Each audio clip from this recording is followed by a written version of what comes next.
বন্ধুরা আসসালামু আলাইকুম। আজকে আমি রান্না করব ঢেঁড়স ভাজি। এই যে দেখো বন্ধুরা, আমি এই ঢেঁড়সগুলো এইভাবে কেটে নিচ্ছি। আমি সুন্দর করে ধুয়ে তারপরে কেটে নিচ্ছি।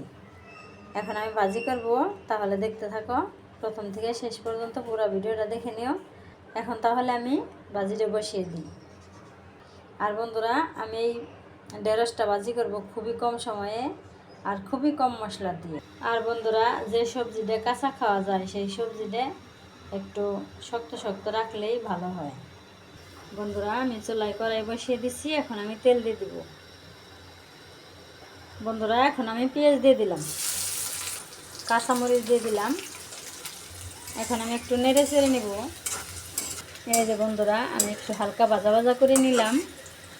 এই এখন আমি ঢেঁড়সগুলো দিয়ে দিব, লবণ দিয়ে দিলাম, আর কোনো মশলা দেব না।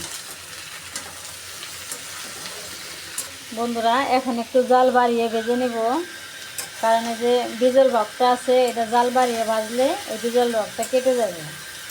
আর জাল যদি বাড়িয়ে না দিই তাহলে এই ডিজেলটা থেকে যাইব, আর ঢেঁড়সগুলো বেশিরভাগ একবারে গইলে নরম হয়ে যাবে, ডিজেল হয়ে যাবে।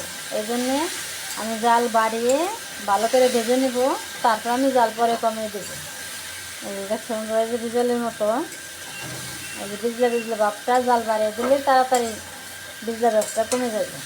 এই যে বন্ধুরা, জালটা বাড়িয়ে দিছি, সেই কারণে যে কড়াইতে যে ডিজেল যে ভাবটা আছে, গ্যাসের যে ডিজেল ভাবটা সেটা যে কড়াইতে লাগে।